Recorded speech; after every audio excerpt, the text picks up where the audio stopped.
Good evening students, welcome to my YouTube channel. और ये PG और ग्रेजुएशन का एक टॉपिक है, बहुत ही इम्पोर्टेंट टॉपिक है जिसको हम लोग आज डिस्कस करेंगे। इस टॉपिक का नाम है जातिवाद या कास्टिज़्म। तो इसमें हम लोग पढ़ने वाले हैं कास्ट का मीनिंग, तो जाति का अर्थ क्या होता है और इसका डिफिनेशन, जातिवाद के विकास और इसके कारक, मतलब जो हम लोग का इंडिया में इतना जातिवाद फैला हुआ है तो उसका कारण क्या है, तो विकास का कारण, उसके साइड इफ़ेक्ट्स, निराकरण के उपाय, सॉल्व करने का, और भारत में जाति एवं राजनीति। तो इंडिया में जाति और राजनीति के बीच कौन सा समस्या है या फिर उनके बीच क्या सामंजस्य स्थापित है, तो उसके बारे में हम लोग जानेंगे। तो ये आपका ग्रेजुएशन का हो या फिर पीजी का हो, इसमें ये टॉपिक दोनों में है, तो दोनों में आपका काम आ जाएगा। तो ग्रेजुएशन प्लस पीजी का स्टूडेंट इसको देख सकते हैं। सबसे पहले जाति व्यवस्था से संबंधित एक प्रमुख सामाजिक समस्या है। तो जाति व्यवस्था है क्या, तो एक सामाजिक समस्या है। तो समाज में एक तरह से कास्टिज्म को समस्या के रूप में देखा गया है। अगर आप भारत में देखें, प्राचीन भारत में, तो यहाँ पर पहले से ही कास्टिज्म को फॉलो किया जाता था। तो पहले आते थे ब्राह्मण, फिर आते थे क्षत्रिय,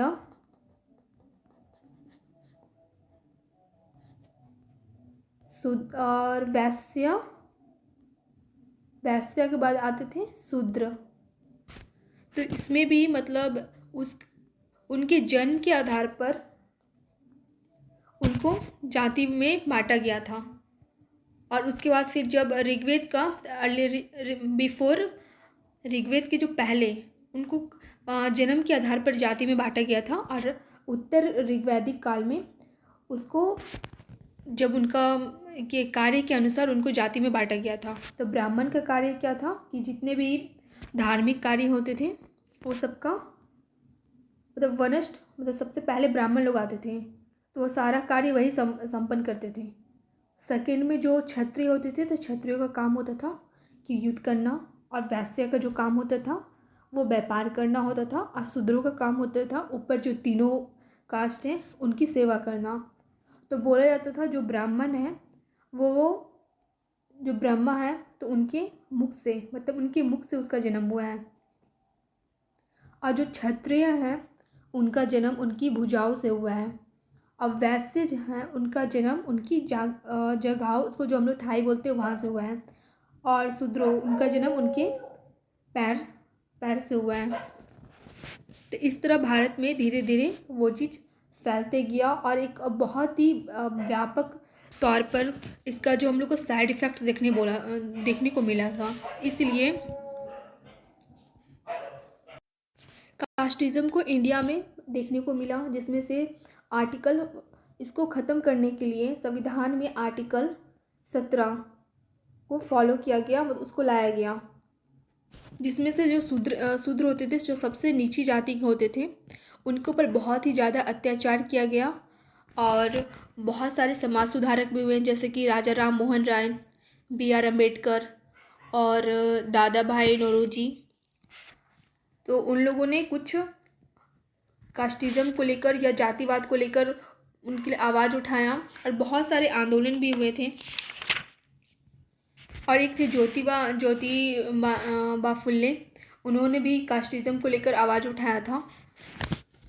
तो धीरे धीरे यह अभी भी मतलब इंडिया में वो चीज़ है, कहीं दिख जाता है कहीं नहीं दिखता है।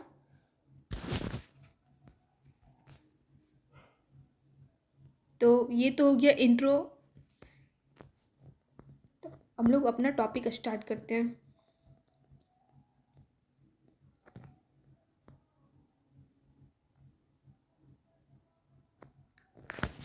इसका हो गया अर्थ, इसका मीनिंग क्या होता है। तो जातिवाद एक जाति के सदस्यों की भावना है। सबसे पहले इसको हम अपने वर्ड में बता देते हैं कि जातिवाद में क्या होता है कि अगर कोई ब्राह्मण हो या फिर क्षत्रिय ही हो, या फिर आजकल बहुत सारे भूमियार आ जाते हैं, या फिर बहुत सारे कास्ट आ जाते हैं जो उच्च जाति के होंगे, या फिर उच्च जाति हो चाहे नीची हो या ओबीसी हो, नीचे नहीं बोलेंगे, ओबीसी या फिर एससी एसटी कोई भी हो, तो वो अपने जाति के प्रति उनकी भावना होती है।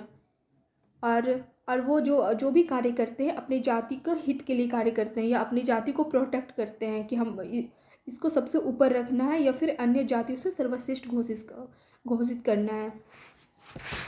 और उसकी जो हित होते हैं सामान्य हितों की अवहेलना और पराया हरण करने के प्रेरित करती है अन्य जातियों के। अब वो क्या करेंगे कि अगर भी मान लेते हैं कि अगर कोई ब्राह्मण है या कोई, हम जाति विशेष को लेकर हम नहीं बोल रहे हैं, बस हम एक एग्जाम्पल की तरह बोल रहे हैं इसको, तो वो क्या करेंगे कि अपने जाति को बहुत ज़्यादा मतलब विशेष मानेंगे और फिर वो अन्य जातियों से नीचे मानेंगे, या और फिर वो उसकी अवहेलना कर सकते हैं और हनन करने के प्रेरित भी करते हैं। तो उनको लगेगा कि बस उनकी ही जाति श्रेष्ठ है।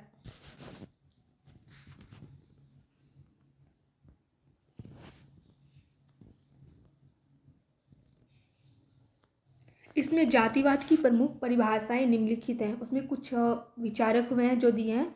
इनमें से हैं डॉक्टर कैलाशनाथ। उन्होंने कहा था कि जातिवाद या जाति की भक्ति और एक जाति के व्यक्तियों की वह भावना है जो देश या समाज के सामान्य हितों को ख्याल न रखते हुए केवल अपनी जाति के सदस्यों के उत्थान, एकता और जाति की सामाजिक परिस्थिति के संदर्भित करने के लिए प्रेरित करती है। तो कैलाशनाथ ने कहा कि जाति भक्ति मतलब अपने कास्ट के प्रति जो उसकी भावना होती है वो देश या समाज के हित में काम नहीं करता है। और यहाँ तक कि अगर आप देखिए तो जातिवाद इंडिया के लिए भी अच्छा नहीं है। एक तरह से हितों को मतलब ख्याल नहीं रखते हैं और केवल अपनी जाति के सदस्यों का उत्थान, मतलब जो उसके कास्ट का ही सदस्य होगा बस उसका ही डेवलपमेंट या उसके उत्थान में ही वो काम करेगा, और दूसरे जाति के लोगों से वो घृणा कर सकते हैं। के.एम. पनिक्कर, उनका क्या कहना है कि राजनीतिक भाषा में उपजाति के प्रति निष्ठा का भाव ही जातिवाद है।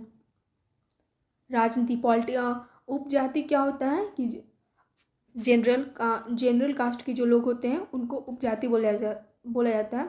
तो पॉलिटिक्स की भाषा में उपजाति के प्रति निष्ठा के भाव ही जातिवाद है। इनका थोड़ा सा अलग ही एग्जाम्पल है कि अगर भी कोई भी जैसे उच्च जाति का हो गया तो उसके प्रति अन्य जाति के लोग वो निष्ठा दिखाएंगे, तो उसी को कास्टिज्म इन्होंने कहा है।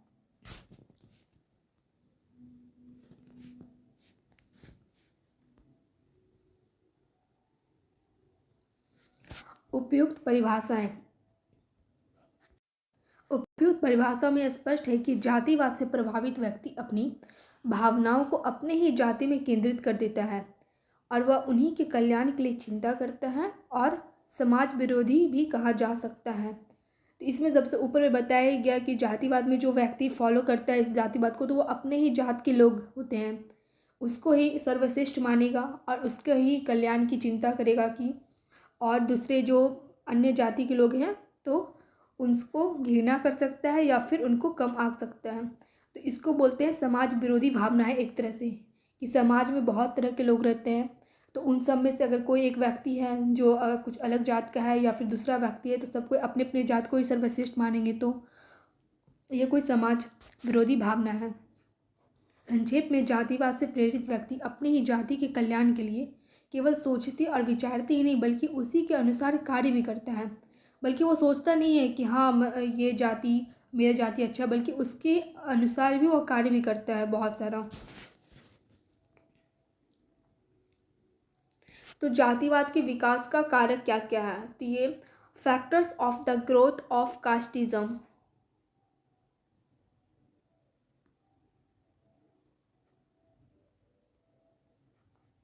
तो जातिवाद के विकास के निम्नलिखित कारकों का योगदान है। विवाह संबंधी प्रतिबंध, मैरिज रिस्ट्रिक्शन। जातिवाद बहुत सारे मतलब बहुत के अभी भी इंडिया में वही चल रहा है कि अपने ही कास्ट का लड़का हो या फिर लड़की हो तो उधर ही शादी करना है। तो ये एक तरह से जातिवाद को बढ़ावा देने का सबसे पहला कारण है। विवाह संबंधी प्रतिबंध, नियम व्यवहारिक रूप से केवल अपने ही उपजाति में विवाह की अनुमति देता है। दूसरा है प्रचार व यातायात के साधनों में वृद्धि, development of the means of transport and propaganda. यातायात और प्रचार के साधनों के अभाव में प्राचीन काल में जातिवाद पनप नहीं पाता था, पर आज वह कमी दूर हो गई है और बिखरे हुए एक जाति के सदस्य ने नाता मजबूत होता है, इसका मतलब मजबूत होता है। और एक यातायात के साधनों में उन्नति होने से एक जाति सदस्य विभिन्न भागों में बिखर गए हैं। नगरीकरण, अर्बनाइजेशन। नगरीकरण में प्रत्येक नगर में विभिन्न जातियों के अच्छा खासा जमघट संभव है और इसके फलस्वरूप प्रत्येक जाति को यह मौका मिला है कि वो अपने हितों की रक्षा के लिए अपने एक विशेष संगठन का निर्माण कर सके। पहले क्या हुआ था कि नगरीकरण नहीं था, गांव में लोग रहते थे तो वो अपना कोई संगठन या नहीं बना सकते थे और अपने हितों की जो रक्षा करने के लिए जो उपयोगी होता था। पर अभी जो नगर में रहते हैं तो वो अपने ही जाति विशेष के लोगों के लिए रक्षा के लिए बहुत सारे संगठन भी बनाते हैं और कुछ कुछ पार्टियां भी होती है, जाति विशेष पार्टियां होती हैं। अपने जाति की प्रतिष्ठा को बढ़ाने के लिए the improves on caste status. आज के संसार ने समानता का द्वार सबके लिए खोल दिया है। आज का जो संसार है समानता का द्वार सबके लिए खोल दिया है, पर जाति की प्रतिष्ठा इसी आधार पर स्थिर रह सकती है। आज यह आवश्यक है कि एक जाति के अधिकाधिक सदस्य शिक्षित हों, धनी हों, अच्छे पदों पर नियुक्त हों या राजनीतिक सत्ता के अधिकारी हो, तब कहीं उस जाति की स्थिति समाज में ऊंची उठ सकती है। हाँ, यहाँ पर जो बोला गया है कि अगर किसी कास्ट का कोई व्यक्ति है, बहुत सारे कास्ट है इंडिया में, तो उसमें से अगर कोई व्यक्ति IAS ऑफिसर है तो समाज में उसकी स्थिति अच्छी गिनी जाएगी कि हाँ ये कास्ट का व्यक्ति है तो इससे एक ऑफिसर है, या फिर उस जाति के व्यक्ति के बहुत ऊंचे ऊंचे पद पर काम कर रहे हैं तो उनकी स्थिति जो समाज में होगी तो एक अच्छी स्थिति होगी और उसको लोग अपने से ऊंचा मानेंगे और उनकी एक प्रतिष्ठा वो अलग होगी। तो आजकल हो भी रहा है ये समाज में, जैसे यहाँ लिखा हुआ है कि एक जाति के अधिक सदस्य शिक्षित हो। ये कंपटीशन की तरह देखा गया कि हाँ अपना मतलब जो जाति है तो वो ज़्यादा शिक्षित हो दूसरे कास्ट के अलावा, और धनी भी हो, अच्छे पद पर नियुक्त हो, तो ये राजनीतिक सत्ता का अधिकारी हो, तब कहीं उस जाति की जो समाज में स्थिति है कुछ अच्छा माना जाएगा।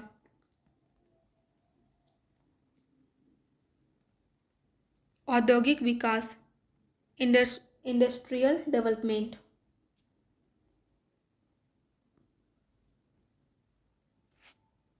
वर्तमान में औद्योगिक विकास के साथ साथ असंख्य नए पेशे का जन्म हुआ है और उन पेशों में काम करने के लिए सभी को समान अवसर प्रदान किया गया है।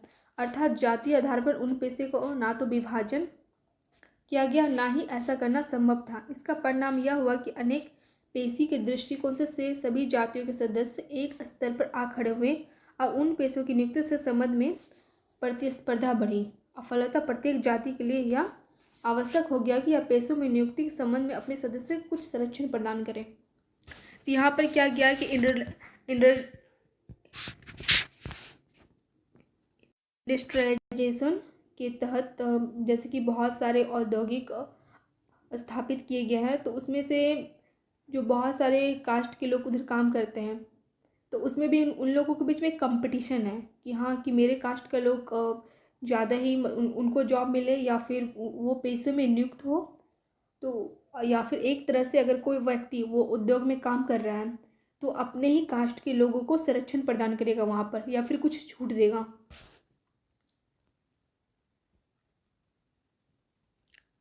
जजमानी प्रथा, एबोलिशन ऑफ जजमानी ट्रेडिशन।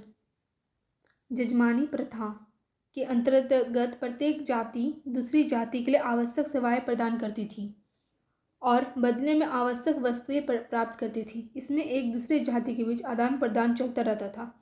जजमानी प्रथा का समाप्त होने के विभिन्न जातियों के मध्य संबंध टूट गए और ये पहले होता होगा प्राचीन भारत में या फिर मॉडर्न हिस्ट्री में ही होता होगा, पर अभी ये देखने को नहीं मिल रहा है ये प्रथा, जजमानी प्रथा की प्रत्येक जाति एक दूसरे के लिए आवश्यक सेवाएं प्रदान करती थी।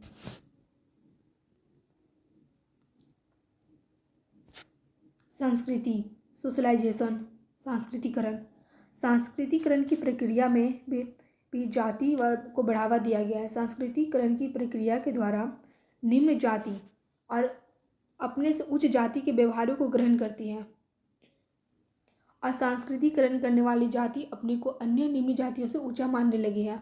इनमें जातिवाद की भावना बढ़ने लगती है। राजनीति, पॉलिटिक्स। वर्तमान समय में राजनीति भी जातिवाद के विकास के सहायक है। जैसे कि इसमें एक आता है कि अगर कोई कास्ट विशेष को व्यक्ति किसी पॉलिटिक्स में गया है या फिर चुनाव में खड़ा हुआ है, तो वो चाहता है कि उसका जो वोट है उस कास्ट विशेष व्यक्ति के द्वारा ही उसको बहुत सारा वोट मिले। ये उसको बोलते हैं वोट बैंक, कि एक ही जाति के व्यक्ति बहुत अधिक उधर वोट देते हैं। तो एक तरह से उसको यूज़ करता है कि हाँ कि मेरे कास्ट का है तो ये हमको वोट देगा। तो जाति में भी जाति एक तरह से राजनीति में भी पनप रहा है, और राजनीति प्लस जाति, जाति प्लस राजनीति, वो एक दूसरे के ही पर्यायवाची की तरह ही ले सकते हैं। आज पंचायत से लेकर संसद तक चुनाव में जाति के आधार पर वोट मांगे जा रहे हैं। यहाँ पर जैसे बताए हैं हम कि उसको आज जो भी है, तो वहाँ पर संसद से लेकर चुनाव में, यहाँ तक कि पंचायत का भी जो वोट होता है तो जाति के नाम पर ही वोट वो लोग मांगता है कि हम इस जाति के हैं तो इस जाति का लोग खड़ा हुआ है तो उसको ही वोट दीजिए। जातीय आधार पर भी राजनीतिक पार्टियां अपने उम्मीदवारों का चयन कर रही है। जिस क्षेत्र में पिछड़े वर्ग की वोट संख्या ज़्यादा है, वहां से पिछड़े वर्ग का प्रत्याशी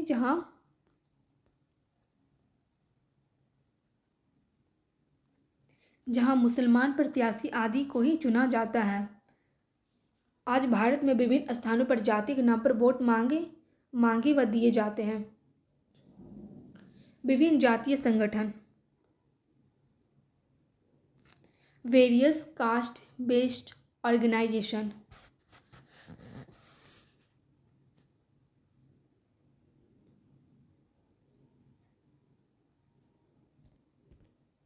ऑर्गेनाइजेशन भारत में नगरीकरण एवं औद्योगिकरण के फलस्वरूप विभिन्न जातियों के लोगों को नगरों और का पलायन हुआ है। आज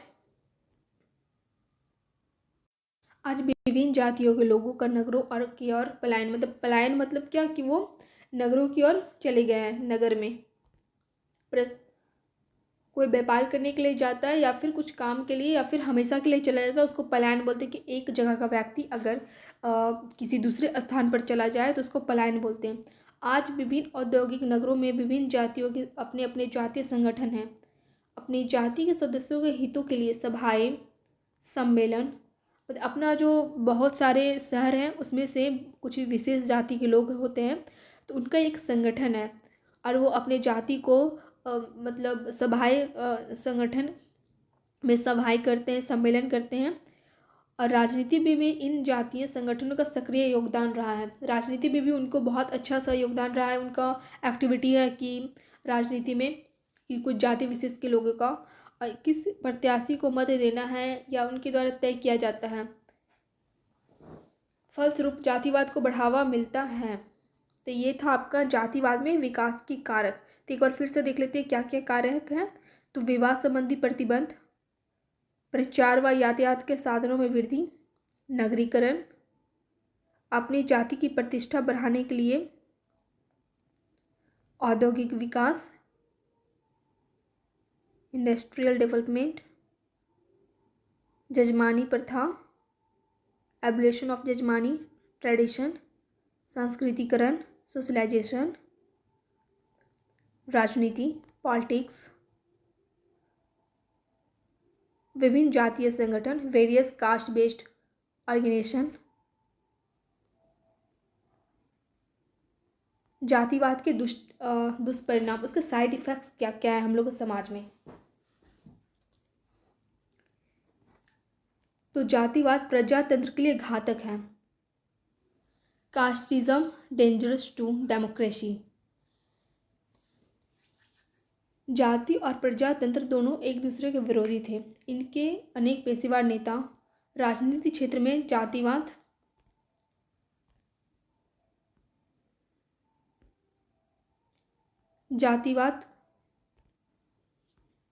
ये कलर दिख नहीं रहा है, ये सही है, एक दूसरे के विरोधी हैं और उनके पेशेवर नेता राजनीति क्षेत्र में इस जातिवाद से लाभ उठाते हैं और चुनाव के समय जाति के नाम पर ही वोट मांगते हैं और सामान्य हितों की बलि देते हैं।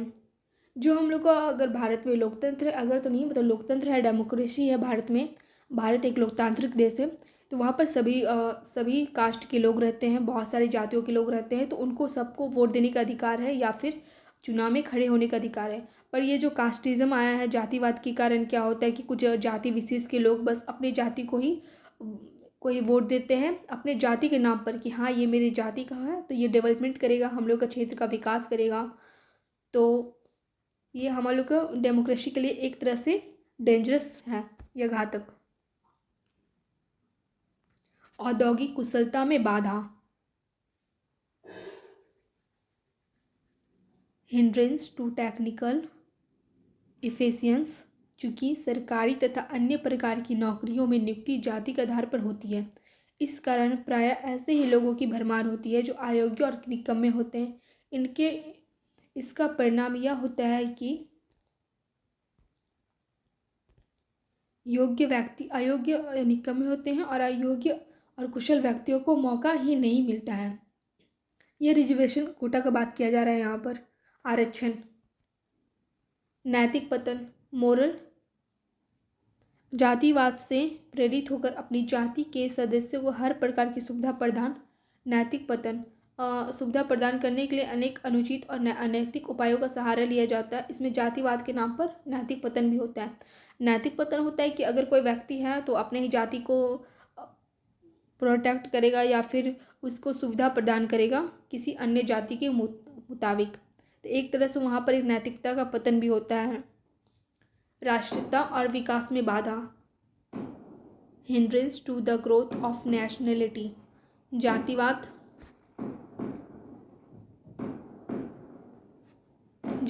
स्वास्थ्य राष्ट्रीयता के विकास में बाधक है। अगर हम राष्ट्रीयता की बात करें तो भारत में बहुत सारे कास्ट के लोग रहते हैं और सब अपने अपने कास्ट मानते हैं, और अगर ये जातिवाद रहा तो भारत को एकता का भारत में जो फॉलो किया जाता है एकता में अनेकता या फिर एक भारत श्रेष्ठ भारत, तो वो चीज़ थोड़ा मतलब देखने को नहीं मिलेगा, और वो कि बस बुक में ही उसको देखा जाता है। अगर आप दृष्टिपटल अगर सच में भारत में अगर ऐसा कुछ हुआ तो फिर वो नहीं देखने को मिलता है। क्योंकि इसमें विभिन्न जाति के लोग रहते हैं और सब अपने अपने जाति को ही फॉलो करेगा, तो कहाँ पर एक भारत श्रेष्ठ भारत को देखने को मिलेगा। वह वास्तव में भयंकर और अहितकर है। राष्ट्रीयता के विकास के लिए यह आवश्यक है कि स्वास्थ्य,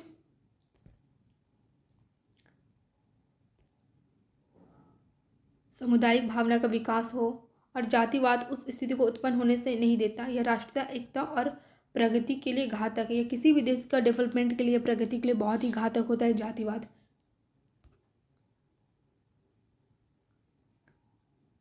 गतिशीलता में बाधक, जातिवाद की भावना गतिशील में भी बाधक है। जातिवाद की भावना से व्यक्ति अपनी ही जाति को श्रेष्ठ समझता है और अपनी जाति के दायरे में बाहर नहीं निकल जाता है, और उसकी शिक्षा एवं प्रशिक्षण पर भी प्रतिकूल प्रभाव पड़ता है। विभिन्न समस्याओं का उदय, ऑरिजिन ऑफ वेरियस प्रॉब्लम्स, जातिवाद की भावना एवं जातीय नियमों की कठोरता में ही समाज के विभिन्न सामाजिक समस्याओं का जन्म हुआ है। दहेज प्रथा, बाल विवाह आदि समस्याएं। और आ जाएगा सामाजिक तनाव, सोशल टेंशन।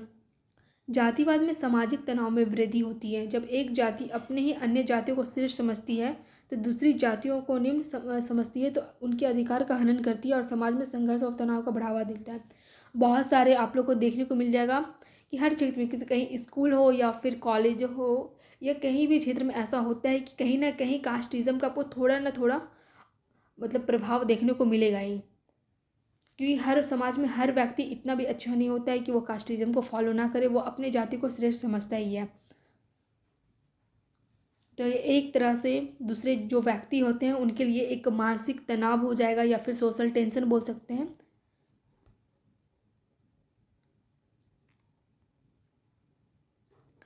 जातिवाद के निराकरण को उपाय, अब इसको खत्म करने के लिए क्या क्या कर सकते हैं हम लोग या फिर समाज को क्या करना चाहिए। जाति प्रथा को समाप्त करने में, जातिवाद को समाप्त करने के लिए प्रायः सुझाव दिया जाता है कि जाति प्रथा को समाप्त कर दिया जाए। भारतीय संविधान में जाति पाति के भेदभाव को मिटाने के आदर्श को सामान्य रखा गया है। सरकारी तौर पर कुछ कानून भी पास किए गए हैं। इसके आधार पर यह विश्वास दिलाया जाता है कि भारत में शीघ्र ही जाति विहीन समाज बनेगा। शीघ्र ही जाति विहीन समाज बनेगा। ये कम से कम बनने में 2050-60 तक आए तो फिर हो सकता है ऐसा कुछ। जाति शब्द का कम से कम प्रयोग। जाति शब्द का अगर हम लोग कम से कम प्रयोग करें तो उनकी अल्प आयु के बच्चों के मन में उसका कोई अवशेष न रह जाए। शिक्षा संस्थाओं सरकारी कार्यालयों को हम इस संबंध में विशेष सचेत होना होगा। शिक्षण संस्थाओं और सरकारी कार्यालयों को यहाँ पर बताना होगा कि नहीं, आपके कॉलेज हो या स्कूल में जितने भी बच्चे पढ़ते हैं, कोई भी कास्ट के हो, उनको बराबरी का दर्जा दिया जाए, बराबर की तरह उनको ट्रीट किया जाए। ना कि वो कोई अगर कोई बड़ा जाति हो या फिर ब्राह्मण हो या फिर भूमियार हो या फिर कोई भगत हो या उससे भी नीचे वाले कोई नीचे कास्ट हो, तो उन सबको इक्वल तरह से ट्रीट किया जाए। ये नहीं कि कोई बड़ा जाति का है तो उसको एक विशेष पूरा दर्जा दिया जाए और बाकी सबको उसके नीचे समझा जाए। ये बच्चों के मन में भी हीन भावना होगी। और एक टीचर का एक काम ही होता है कि वो सबको एक इक्वल तरीके से देखें। तो सबसे अगर हम लोग का समाज में हम लोग अगर देखें तो ये हमारा यूनिवर्सिटी हो गया या फिर कॉलेज हो गया, तो एक बहुत ही बड़ा गेम चेंजर अगर जिसको बोलेंगे तो उसमें काम आ सकता है कि बच्चे, क्योंकि छोटे छोटे बच्चे तो वो स्कूल में ही पढ़ेंगे और अगर उनको ये चीज़ उनके साथ भेदभाव होगा तो उनके मस्तिष्क में ये चीज़ रह जाएगा। तो वहाँ से जातिवाद को ख़त्म किया जा सकता है।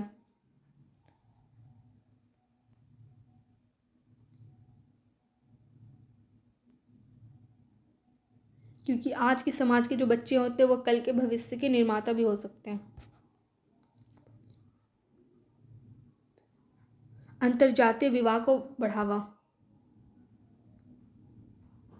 उचित शिक्षा, ये रहा, अंतरजातीय विवाह को बढ़ावा, आर्थिक और सांस्कृतिक समानता,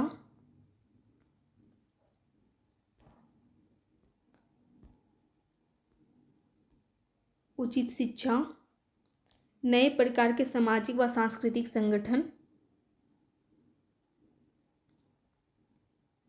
प्रभावशाली व्यवहारिक कानून। तो ये था आपका कास्टिज्म या जातिवाद भारत में।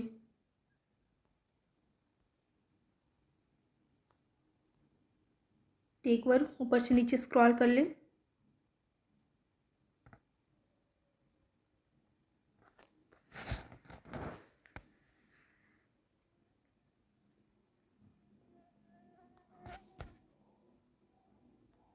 आप लोग इसको देखकर भी कॉपी में उतार के नोट्स बना सकते हैं स्टॉप करके।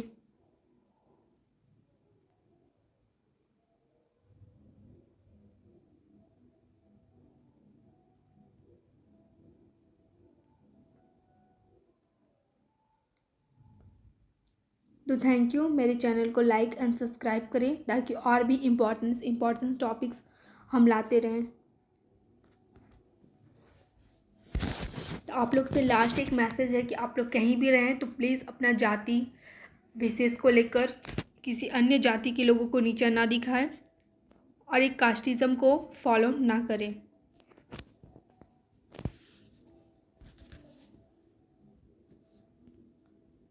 Thank you.